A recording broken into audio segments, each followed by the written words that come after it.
Echoes of the dramatic Cold War confrontation that had both countries on edge for decades.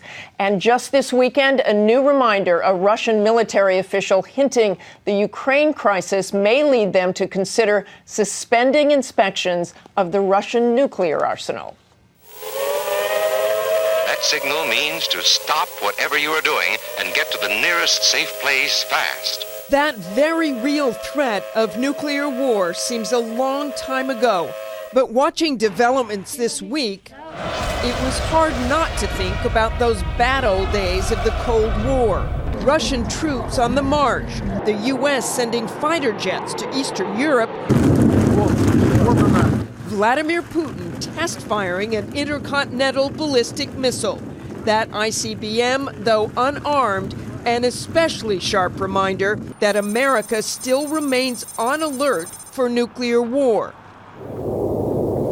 Across the frozen plains of our country are scattered 450 of them, nuclear-tipped missiles that could destroy the world, still manned every hour of every day.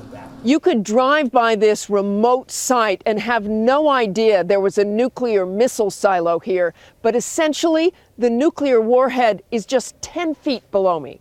We traveled to missile sites and training facilities to see how the Air Force maintains the nuclear arsenal. Each missile silo is connected, along with 9 others, to a control capsule nearby, buried 60 feet underground.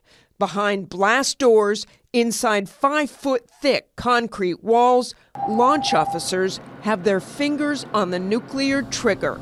Step 1, launch key inserted. So it would only take 4 people to launch a nuclear weapon? Yes, ma'am. That's pretty heavy stuff. But if the president gave the word, they would be ready.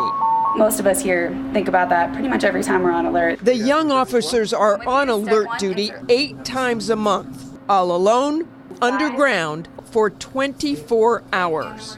Press initiate. It's not the most exciting job in the military. 2, 1, key turn. Even though it comes with an unbelievable responsibility. That pressure has been overwhelming for some. The nuclear force has been plagued with scandals, cheating, drugs, alcohol abuse, gambling. But the mission goes on. The system is safe 24 hours a day. I sleep well at night knowing the people we have out there. I really do.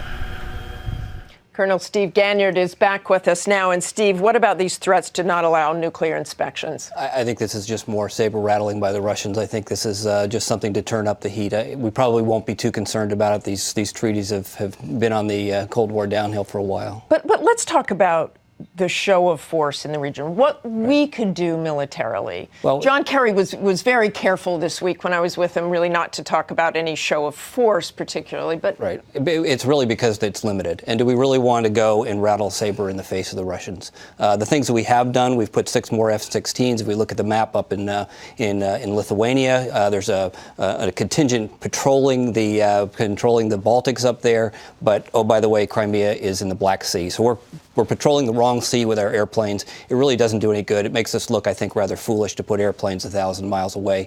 We can't get ships. We couldn't put an aircraft carrier by treaty into the Black Sea. The Turks aren't going to let us put anything. So we're rattling a saber so far away that the Russians will never hear it. And that's dangerous in itself, isn't it? It is. Thanks, Steve.